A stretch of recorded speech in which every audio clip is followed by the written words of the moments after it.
Lockdown 17 तारीख को lockdown में काफ़ी ढील दी गई थी। एक हफ्ता हो गया। आज एक हफ्ते के बाद मैं ये कह सकता हूँ कि स्थिति नियंत्रण में है और कोई भी घबराने वाली बात नहीं है।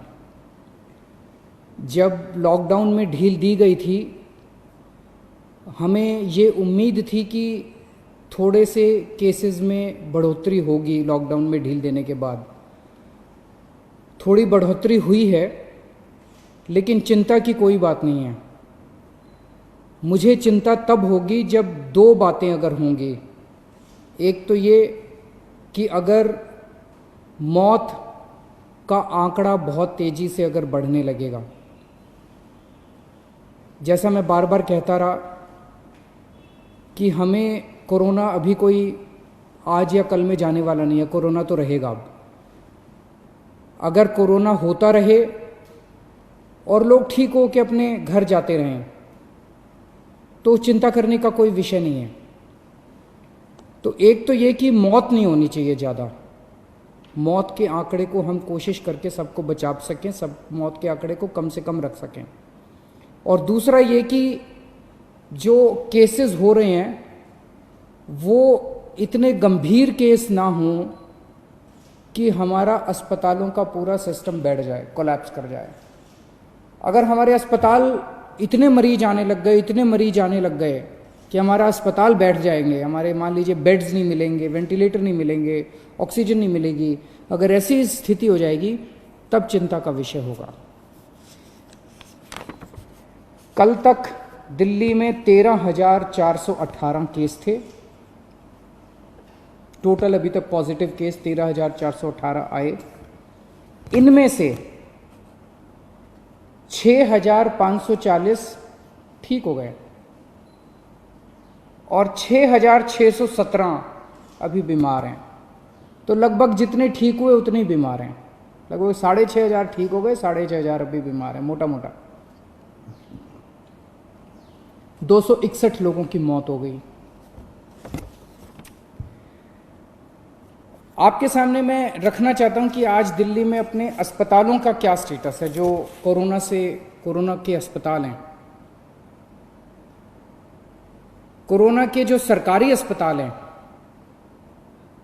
उनमें 3,829 बेड हैं टोटल।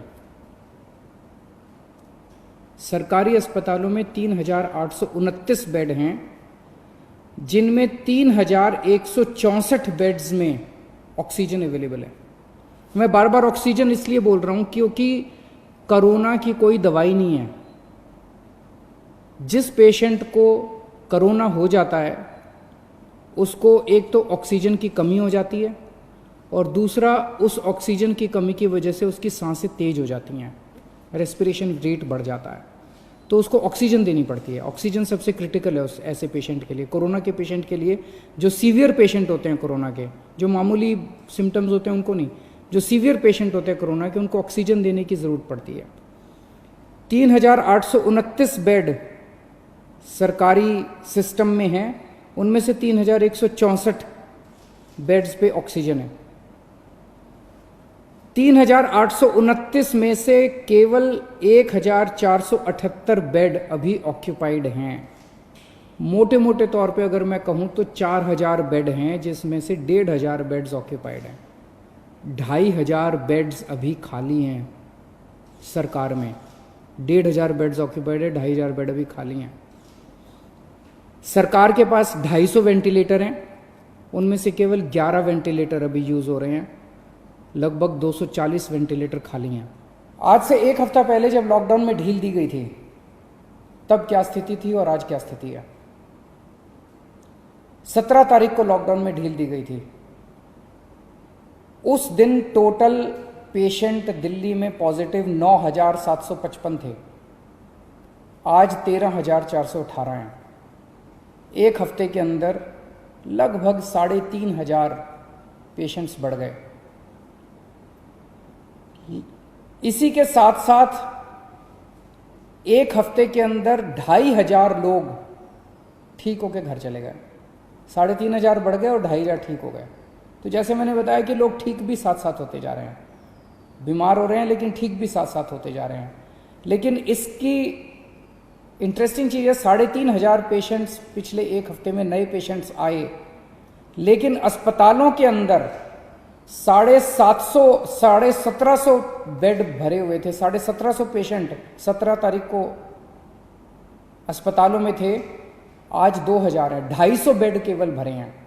तो केवल 250 नए पेशेंट अस्पतालों के अंदर आए। अस्पतालों में भी ठीक हो रहे हैं और नए आ रहे हैं, ठीक हो रहे हैं और नए आ रहे हैं। केवल 250 नए बेड अस्पतालों के अंदर भरे।